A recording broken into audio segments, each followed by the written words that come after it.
All right, guys, welcome back to another episode of the Offside Podcast.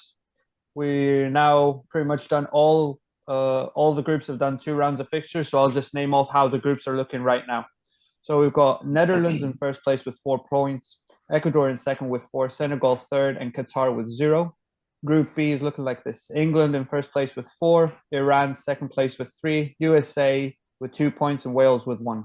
Group C, you got Poland on top with 4 points, Argentina second with 3, and Saudi Arabia with 3, and Mexico with 1. Group D, you got France on top with 6, Australia second with 3, Denmark and Tunisia have a point each. Group E, you got Spain on top with 4 points, Japan and Costa Rica both have 3, and Germany just the 1. Group F, Croatia and Morocco both have 4 points, Belgium in third place with 3, and Canada 0. Group G, Brazil just beat Switzerland 1-0, so now they're on top with 6 points. Switzerland second with 3, Cameroon and Serbia 1. And Group H, Portugal and Uruguay are yet to play. They play each other tonight, but Portugal on top with 3, Ghana in second with 3, Uruguay third with 1, and Korea last with 1.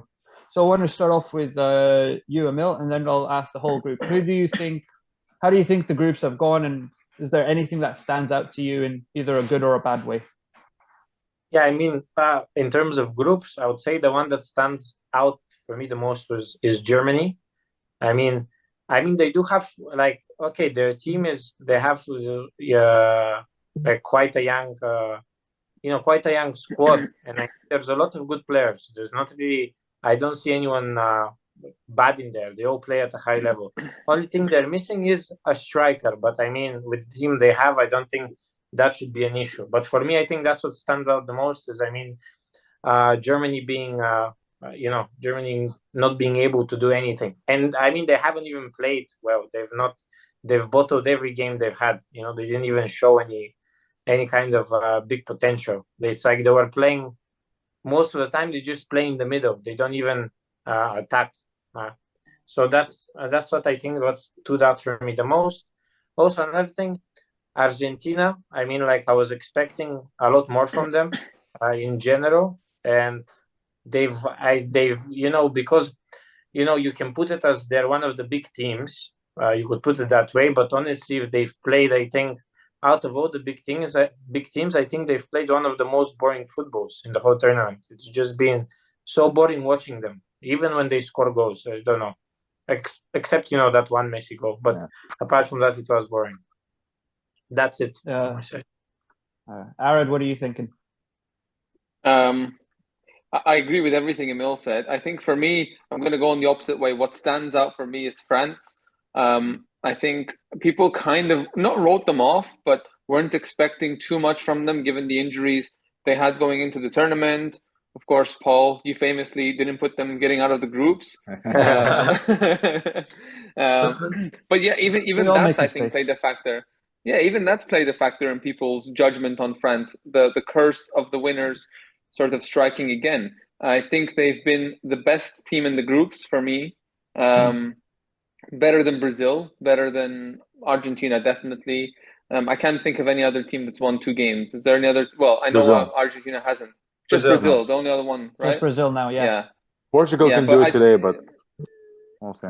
Yeah, even if Portugal did it, and I know Brazil just did it, I still think for me France has looked the most comfortable in their games, just dominating, and it's scary to think the injuries they've had and still the quality they have on the bench and what they can bring on is frightening. So for me, I'd have to go on the other side and say I'm surprised by how dominant they have been, and I do pip them now as one of the favorites. I genuinely think if we had a Brazil-France final, it wouldn't be as one-sided to Brazil as many would have thought before the tournament started.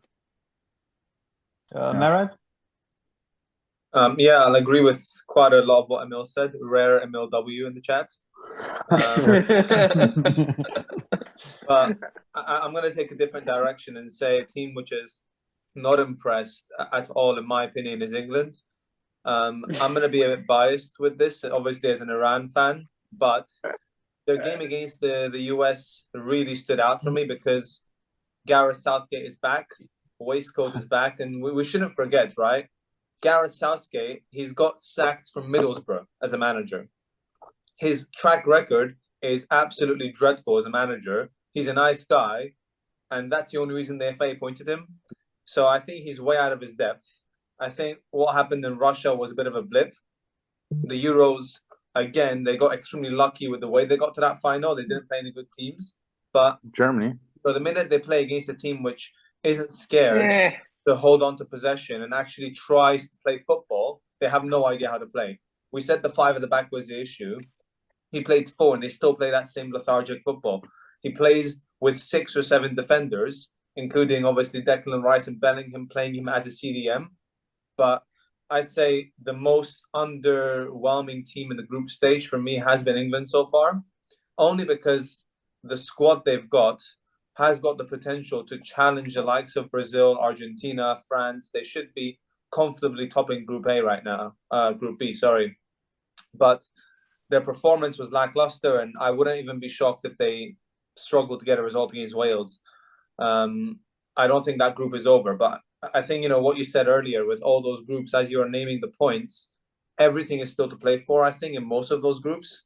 And no one's really knocked out yet. You've got third place teams which can end first, and first place teams right now who couldn't even make it to the knockouts. So it's a very, very exciting World Cup. And we must say, for all the negativity around Qatar, they've put on a really brilliant show.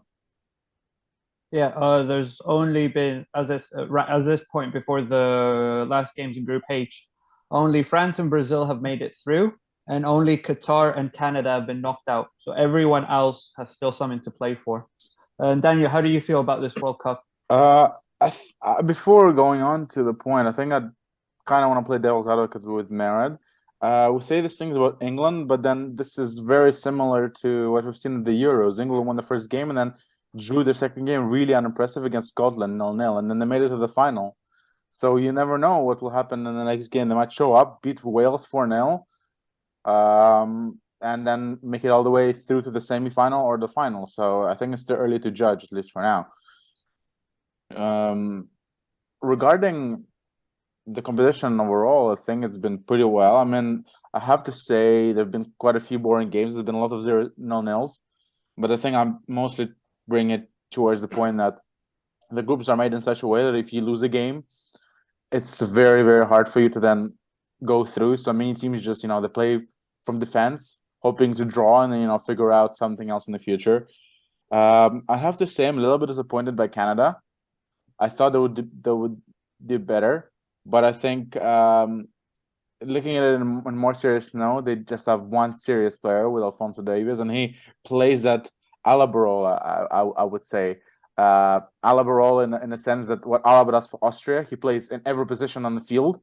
Same with Davies, he played everywhere against Croatia, on the wing, in the middle, took penalties. So,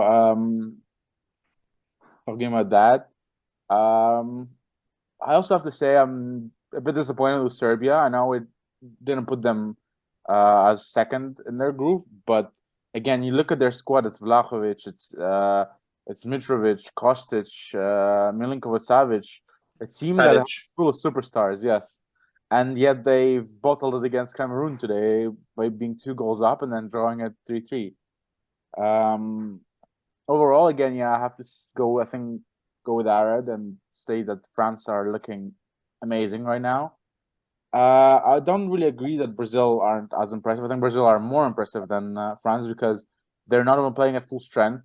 They're kind of taking it man. They're still dominating teams. They were head and shoulders above Switzerland today.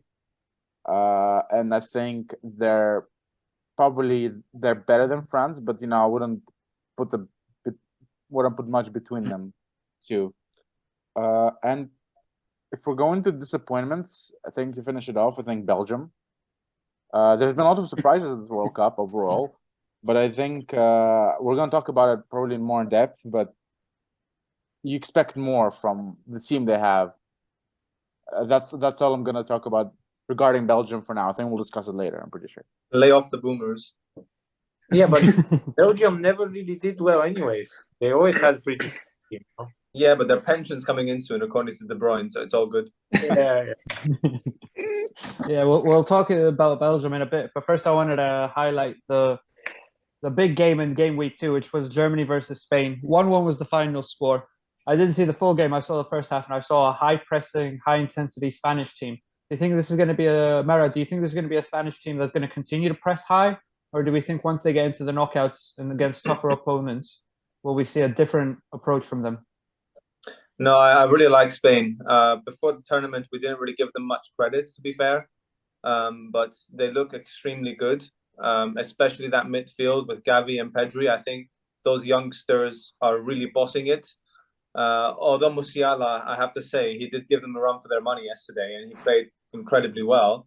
I think that team, the youth they've got, but with that youth, it's crazy because they've got the experience as well, with the likes of Busquets, Jordi Alba. They've also got quite a few Barcelona players who have obviously played at the big stage.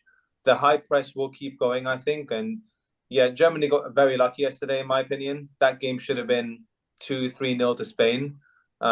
They switched off for a second, and Germany, threw the kitchen sink at them, and they managed to get a goal. So, like Emil said, I don't think Germany's impressive at all. I think Spain were quite easily the dominating side, and I think they'll get very far in this tournament. I wouldn't even put it past them to win the whole thing, only because they've got such a good manager there, and they understand their roles, as every single player has got the potential to actually develop and get better. We're still not seeing a full-strength Spain. I think as the tournament goes on, they're going to develop as well. Arad, what do you have to say about that? He's a troll. I mean, he's actually a troll, though. I don't agree with 90% of what he said. I said to you guys, I think even when we were making the groups, I don't put much between Spain and Germany. My predictions before the game were a draw or a Germany win. If you watch that game, towards the end of the second half, Germany had another 2 chances after scoring 1. Germany could have scored because Sané had a brilliant chance to win the game, and he fluffed his lines. Germany and Spain are not too far apart. Musiala is as good as Pedri and Gavi. They both have, I'd say, decent teams. They're not going to go far in the tournament. They're definitely not going to win it, either of them. Clip it. Someone clip it. Clip it. We should clip you, imbecile, for saying that Spain are going to win it. There's not much between those teams, and anyone who thinks that one team is head and shoulders above the other just is fooled by a possession-based side. Spain have always been a possession-based side. They don't give away many chances, but it doesn't mean that they're creating one either. They didn't create much yesterday during the game. There weren't many chances where I thought this is a good Spanish, side that's going to go and dominate this game. Possession does not win you games. Scoring goals does. And for large parts, that was a very boring game to watch, because it was, again, that typical Spanish, let's slow the game down, tiki-taka, but it's not even that fast-paced tiki-taka. It's just, let's keep the ball away from the Germans. So I don't rate the Spanish team at all. I think Germany will go through, if we're going to go there. I think Germany will go through, and so will Spain, but there's really not that much between these two. Daniel, how do you think that game went? I caught the second half. I got just the first part of the first half. I missed the Spain goal as well. Again, I have to say, I probably have to agree with Arad. The game wasn't as impressive as many people wanted it out to be. Again, Daniel Dub. Spain have historically, I think, it's like in their DNA. Their midfield is amazing. They went from Xavi and Iniesta to Pedri and Gavi, and I think there's more players waiting in the wings. But again, I have to say, their defense doesn't fill me in with confidence. Again, Sané is a bit clever yesterday, and it's the Germany win if he uses his chance better. Same with the attacking threat. We don't really have anyone world class. If you think back to 2010s with David Villas and all the players Pedro they had, they don't really have that caliber of players anymore. But I think we have to talk about Germany because people expected more from Germany in this tournament. But I think they're going through their generational blip, I would have to say. In 2018, it was like the changing of the guards, where they were dumped out of the group stages, where the old guard who won them the World Cup in 2014 completely bottled it and left in a hurry. There's been a lot of drama in the squad, a lot of discussion after it. The Ozil situation, the Kroos situation, I think a lot of those players are gone now, apart from Neuer. I can't remember anyone who's played in the last World Cup playing for Germany this year. And right now they're kind of similar to Spain because both of those teams are building with the youth. They still don't have a complete package. Again, same with Germany. They have no striker. This frugal guy, I think, who scored yesterday. He's the only striker that they have, really, who can play out and out as a striker. And I think they're not ready to win the cup. They might get to the quarterfinals, but I don't think they'll go further. But I think if we discuss that group, we need to quickly talk about Japan and their prime time battle against Costa Rica. I think I saw the XG after the game. It was like 1.5 against Costa Rica, 0.1, something crazy like that. And I think I haven't watched the game. It was too early for me. But I've heard that there's been a lot of questions asked because the manager left all the Premier League players on the bench. I think Tomiyasu was on the bench, Minamino was on the bench, and a couple of other players were on the bench. And I wasn't sure as to... I've read that and I was like, why are you dropping those players in a must-win game? Because you win that game, and if you get a point in that game, you're through. Now they have a tough game against Spain. So it's a very interesting group. We'll see what happens, but I would have put it past Germany and Spain getting through, or one of those teams actually not getting through. So let's see. And Emil, how do you think that game went, the Germany-Spain game? Do you think Germany have a chance of going through? And overall, as Daniel mentioned, Japan and Costa Rica, how do you think Group E is looking? Okay, I mean, Japan and Costa Rica, I didn't manage to catch this game. So, but okay, and I'm even hearing from what Daniel said, I didn't know about it. But yeah, I watched the Germany and Spain game, very boring. I mean, it was super, like Arad said, I mean, it's like literally, it was, basically Spain doing high press, then taking the ball and just keeping it for as long as possible. I mean, there were no threats at all.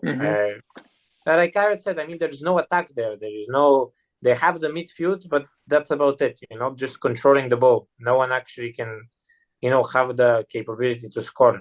And they are quite young. I mean, they're very, very young. So I think it's probably next World Cup, for sure, they're going to, I feel like that's when they're going to show how they really play. But yeah, I think they will definitely go through. But yeah, I don't think that they're going to make it far, 100%. About Germany, I don't know. I mean, they have they have good players. They have like the likes of Sane, Gnabry, who else? Musiala. Like, I don't know if I'm saying his name correct. But Jamal. Yeah, they don't have... Sorry? His name is Jamal from TikTok. Whatever, yeah. And yeah, that striker that they have, that only striker that they have. But yeah, I mean, they're not looking scary at all. They look like a team that can just I don't think they'll go through. I feel like Japan might pull like a dark horse and just finish second or something. Interesting. Really? Very interesting. Wow. By the way, can I just add something to Merad here? Merad is the guy right now who says that a team that has Alvaro Morata as their striker is going to win the World Cup. Let's clip that. Don't sleep on Morata. He's been one of the most important players they've had so far. Yeah. Whatever. You sleep on Morata, brother. We're all right. I'm not gonna comment. The German point is actually, the Japan one is interesting, but I think Japan bottled it because Germany can easily go and put 5 past Costa Rica and just go through on goal differences, really. Yeah, fair. It doesn't work on goal difference, though, guys. It's head to head first, isn't it? No, literally, I think that's okay. We need to discuss that because I thought I was reading it online because I was lost. I think it's goal difference and then it's head to head. What? I'm pretty sure it's head to head first and then goal difference, but it's worth having a look. I think there's an article on Athletic, I think. Anyway, Paul, let's give it. Yeah, how the groups are stacked up against each other is on goal difference. At least when I was writing out the groups, they were on goal difference. Yeah. Because you have Denmark, Tunisia, who drew against each other. They're both a -1. Sorry, that's not a good example. But in Group G, Cameroon are in 3rd place. I realized as I was saying it, not a good example. But Group G, you got Cameroon with -1 goal difference with 1 point in their 3rd, and Serbia have -2 goal difference in their 4th. Fair. So I believe but that when it comes to going through, though, isn't it on head to head? I know, like with the rankings now, but I might be wrong. No, that's an interesting one. I believe it's goal difference because head to head, Head-to-head is hard after goal because difference. It's not a double-legged fixture. It's one leg. So I believe goal difference is more significant. It's head-to-head if the goal difference is similar, which can happen actually in some of the groups. Okay. All right. It's good to know then. So as we were talking about two of the younger teams in the competition, let's move on to one of the older teams. As Mary mentioned, the Pensioners and Belgium. They're currently third in their group after scraping, I believe, a win against Canada. They had 2 shots, 1 on target, and won the game 1-0 in the first half, and losing 3-1 to Tunisia. Daniel, how do you think Belgium are doing? Do you think they've got something to worry about, or is this just over worrying for the sake of causing drama? I mean, I don't think anyone really was shocked, but I mean, the Morocco result, I would have to say people were shocked, but it wasn't really a surprise, I have to say. I mean, De Bruyne himself came out and said that they have no chance of winning the World Cup. I mean, it's being a realist, but it's kind of depressing if you're a Belgium fan. But I think we should have all expected this. Belgium are really coming to the dawn of their golden generation. Hazard is 31 plus and doesn't play for club football. Lukaku is Lukaku. Anyway, that was on purpose. He doesn't play for Inter as well. Hasn't played much this season. Courtois is the only player that really plays. Their defenders, I don't think Alderweireld and Vertonghen are playing anymore. Tielemans is the only decent midfielder right now, and anybody who's in their team is actually 30 and plus. So this is their last World Cup. I think Mara joked the pensions rolling in. It's true because I wouldn't be surprised. I mean, I don't have the stats, but I wouldn't be surprised if they're the oldest team in the World Cup because you're looking at their players. I mean, probably Croatia, to be honest, is the oldest. Yeah, perhaps, but from the top teams, I think Belgium haven't showed us anything they have in 2014 or even 2018. Their pace, their desire to play. Even De Bruyne looks kind of off. I watched the game against Canada, and he was passing left, right, and center, missing all the targets. So I'm not sure. I think people expect something from Belgium based on their name and based on the players they have. But in reality, I wouldn't be surprised if they get knocked out of the group even. Mara, do you agree with what Daniel's had to say, or do you have something else to say? I think he said quite a few right stuff, except when he said Tielemans is their only good midfielder.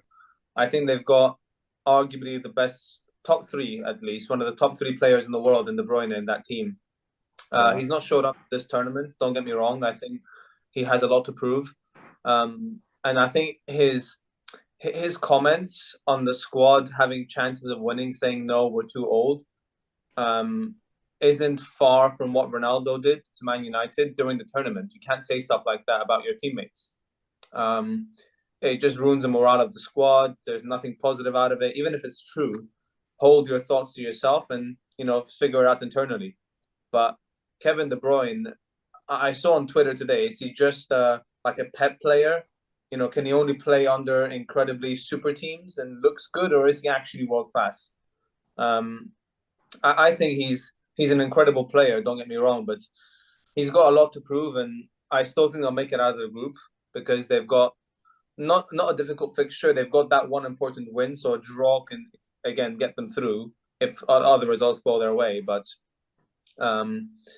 it's a tough one. So, yeah, with Belgium, they would have been dark horses, in my opinion, before the tournament, but their age is catching up to them, and Lukaku being injured has been huge, I think, because Batshuayi has been as dreadful as Anthony Elanga has been for Man United. I'll keep using that example, right, across the entire podcast here.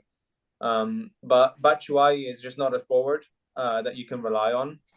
And Lukaku, I think, to be fair, in an Inter shirt and in a Belgium shirt, he's incredible. So has he been a big miss? Yes, but I don't think you can blame one player for the lack of performances they've had. So we'll see what happens. And Emil, what do you think about the comments De Bruyne made? I mean, I definitely think that it did affect the team morale, but at the end of the day, I mean, Belgium as a team, I don't know. I've it's expected. They never play well. I mean, they've like Daniel said. I mean, it's been 10 years. You haven't really seen much from them. I don't know. I've never like so many because everyone has because they have such a good team on paper. So many stars, big names. I would say maybe not stars but big names, and I mean just in general also the FIFA rankings, how highly ranked they are in FIFA. They're like the second highest ranked team or something in FIFA. It's obviously it's supposed to speak something, but they were never dangerous. I mean, even back when they were even back then they even had a better team when they even had a defense. They never looked dangerous. Even when everyone was young, they didn't look that dangerous. They were never a team that showed up to play like they want to win tournament. In my opinion, of course. I mean, that's from what I've seen. But yeah, so I don't think it's something. I mean, yeah, of course it affects it. Of course he shouldn't say it. But even if he doesn't say it, even if he says it, I mean, I don't know how anything changes. It doesn't change the fact that they never play. Nobody, even De Bruyne doesn't play at his, a good with Belgium. And he never played so well with Belgium as he does on the club level. But I mean, to add to Merat or Arad that said that he's, that he needs a super team behind it, I don't think that's true. Because, I mean, when he went to Wolfsburg, do you remember what he was doing then? I mean, there was no super team, and he was just carrying them all on his back, basically. Even under Pellegrini at City, he was the best player around. Yeah, I mean, he was basically, I mean, when he was in Wolfsburg in the Bundesliga, alone he was doing everything, you could say. Well, if you expose me one more time, you're off the podcast. But it's true. That's so true. I don't think he needs a super team. Okay, say it when we're off air, not now. Ara, do you have any last thoughts about the Belgium team before we move on? No, I think everyone said everything about it. Only thing maybe to add is perhaps the fact that this tournament is being played in the middle of the season is going to damage the teams that have a higher age more. They've had to play every 3 days for the last 3 months. And a lot of their players are starters on club level. You could say fatigue is affecting them more than maybe the likes of Brazil or Spain or Germany that have younger teams. But that's about it. I mean, everyone's right. No one expected Belgium to go far in the tournament. And Emil's right. They weren't scary in 2014 or 2018. So yeah, they're going to fall off hard. And I would be very worried if I were Belgian.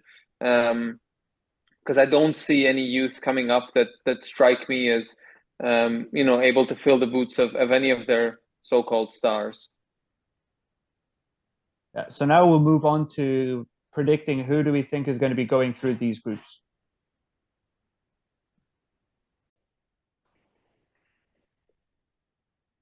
All right, so now we take a look at Group A. You've got Netherlands, Ecuador, and Senegal, all three still trying to find a spot for getting through. We'll just try to do this as quick as we can. So, Arad, who do you think is getting through that group? Netherlands and Ecuador. Any reason behind that?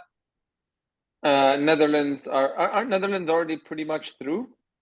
Well, they've got 4 points. Ecuador have 4 points, and Senegal 3 points. Okay. The last game I think is Netherlands aren't good. No, Netherlands Ecuador is the last game. Netherlands Ecuador. Okay. Yeah. So actually, they might. Yeah, they need a result there. I think they're not great. They haven't looked great, but actually no, it's not. Yeah, it might be.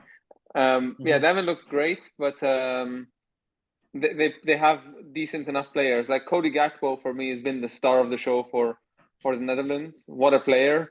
And I really think. Yeah, I think United. Yeah, no wonder you're saying that.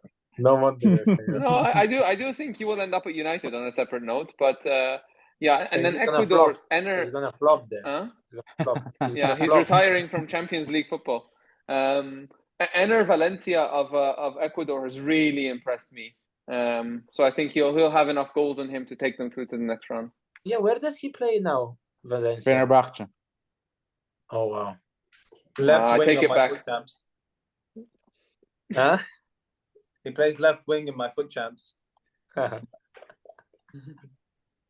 All right, now we're going to move on to Group B, and I will not ask the Iranians, but I'll ask Emil, who do you think is going through in that group? You got England on top with 4, Iran in second with 3, USA got 2, and Wales 1. You got to pick 2 that go through. Yeah, but okay, it's the same that I picked before. England and Iran. I mean, Right, I think Iran group... are going through. I don't know. I don't think.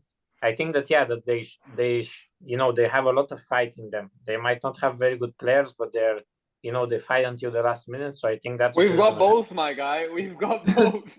No, okay. Like I think that's they're just gonna enjoy the group stage win, and after that it's just they're not going after that. They're not going more than that. Like that's all.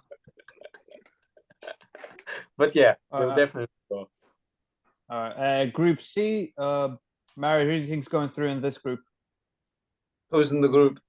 You got Poland in first place. Sorry about that. You got Poland in first place right now with 4 points. Argentina and Saudi Arabia have 3 points each. Argentina are ahead on goal difference, and Mexico at bottom with 1 point.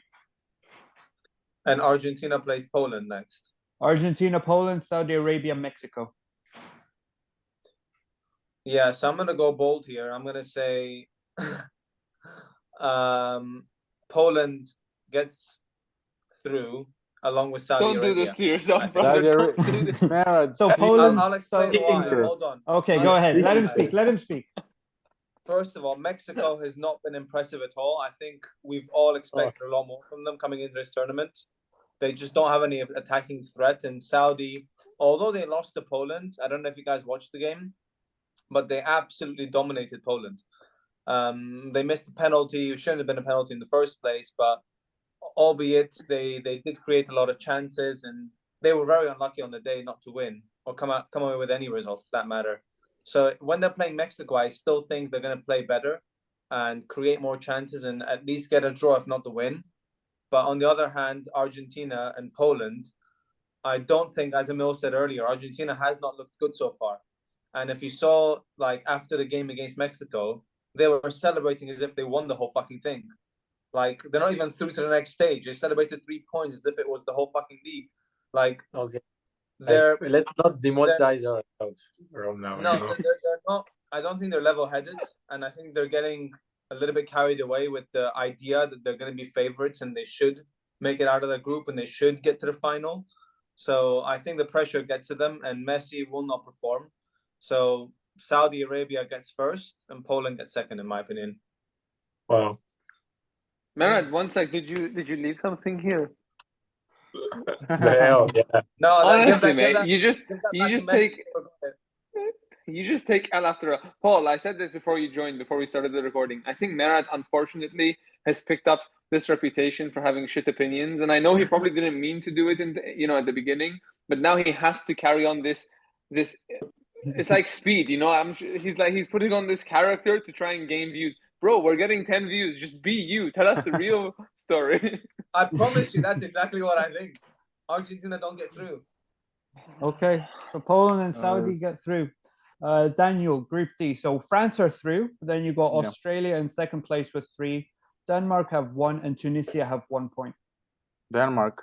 I think it's an easy question. I mean, it'd be very cool, and I'd like it if Australia went through for like the good feel factor, Aussies in the next round. But they were very lucky to beat Tunisia. Their squad kind of sucks, let's be honest. And Denmark are playing Australia. Yeah, so right? in that game, you'll have France against Tunisia, Australia versus Denmark. Although I wouldn't be surprised if there's some talks between Tunisia and France. France drops the game, Tunisia wins, easy go. They go through with 4 points. I don't think that will happen, but Denmark aren't looking amazing this World Cup, but they're looking good, and Australia is their first win at the World Cup stage in 16 years, so I'm not sure they have it in them to have a second. All right, now we move on to Group E, the highly debated group, and I'll come back. Well, who did I start with? I forgot now. All right, Aaron, I'll bring it back to you then. Group E, we've got Spain with 4 points, Japan with 3, Costa Rica with 3, and Germany with 1. Who are the 2 teams you think are going through? Spain, I think, will finish first. They play Japan. So Yes. I think Spain will actually beat Japan. And then Germany does beat Costa Rica for me. So Germany and Spain go through. Okay. Yeah, can I have a question? Yeah, but Go is ahead. this the last game? Don't they have one more game after that? No, this is the This last is the one. last game. Oh, It's the last game. The only team that still has 2 games to play in the group stages are Portugal and Uruguay, and they play Yeah. in Okay. 12 minutes. yeah, I understand that. Well, Yeah, oh my 13, God. 11. 12. All right, So moving moving on to Group F. We've got, Marad, I'll ask you about Group F. You've got Croatia on top with 4, Morocco in second with 4, Belgium with 3, and Canada are out. So between those 3, you've got to pick 2 to go through. Well, Belgium plays Croatia next. Yes. Yeah, I think Belgium wins that game. For all the shit we've been talking about Belgium, I think they will pull it out the bag. I just don't rate Croatia. I think this year, every other year, they've had that really good forward in Mandzukic. I just don't think they've got a forward this year which they can rely on. So their goals are drying up, although they did score 4 last game. I just don't think they can do it every single game. My God. You prove yourself wrong in your own No, point. no, I said I don't think they can do it again. That's my point. Like Daniel said, the Socceroos won one game, they can't do it again. You know, And you called Mandzukic a top striker. Like, come on. He has been a top striker of his generation, but I can't focus with Emil laughing. Okay. Belgium wins, and I do think with that result, would Croatia still go through? If Morocco don't they win would their next only game? go through if Canada beat Morocco. Yeah, I think that happens. So Belgium and Croatia. Okay. Emil, Group G. You got Brazil, who have already qualified with 6 points. Then Switzerland 3 points, Cameroon with 1, and Serbia with 1. Which one of those 3 teams do you think is joining Brazil? Switzerland for sure. I mean, okay, they didn't. The first game they played very good against Brazil. Yeah, okay, they were the weaker team, but I think they still showed that they did have a couple of chances in the game. So I mean, I think they did show that that they can show up. So I think it's an easy win for them. So they're definitely going to the next. All right, and then Daniel in the last group. This one we still have to see how Portugal and Uruguay go through. But Portugal on top right now with 3 points. Ghana have played 2 games and they've got 3 points. Korea have got 2 games played with only 1 point, and Uruguay 1 game and 1 point. I think this is a bit of an interesting one because there's only 1 game played. Well, for the Uruguay-Portugal game.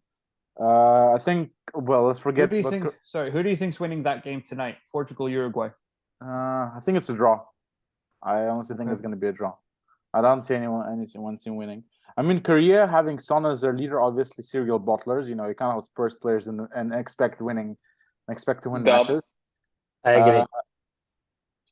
I think to go through Portugal and Uruguay, in what order depends on today's game. Ronaldo hat trick. You heard it here first. Jesus Christ, mate! You don't help yourself. And I'll say Uruguay first and Portugal second. I just feel that's what's gonna happen. Just to trigger Merit there for a bit. Wait, guys, but what I got confused is didn't Merit say that like Croatia are not as good as they used to be, but he still said that they're going through. Yes, because Morocco is even worse. It just clicked for me. That's all. Morocco just beat 3 minutes the behind last on World schedule. Cup's their team, so I don't think they're that bad. All right. Yeah, all right, guys. That is all the time that we've got for this week. We'll be back again on Wednesday to wrap up how the group stages have finished. No, they won't be finished. When is the knockout starting? Do you know? Knockouts start on Saturday. No. So we've got 4 days without football. Someone quick check that, but I believe they start on Saturday. Saturday, with the first game being at 5 o'clock. Yeah, but when do they? Wait, but so when do the games finish? All the games? When are they finished? Overall, the World Cup or 18th No, of December, the World Cup. knockout stages now. Is it what, Wednesday they're done? No, man. We have Monday, Friday, Tuesday, Friday. Wednesday, Yeah, Thursday, Friday. They'll finish Friday. Friday? Yeah, Portugal, South Korea is the last game. Okay. And then it's immediately into knockouts. yeah. Interesting. Well, it's been a pleasure, guys. Yeah. Yeah. Thank you so much Bye-bye. for coming. And Make remember, sure don't you get caught offside. Don't, not like Marad anyway. VAR is going to rule it out. Watch. Take care, guys. Bye-bye. Bye, guys. Bye, guys.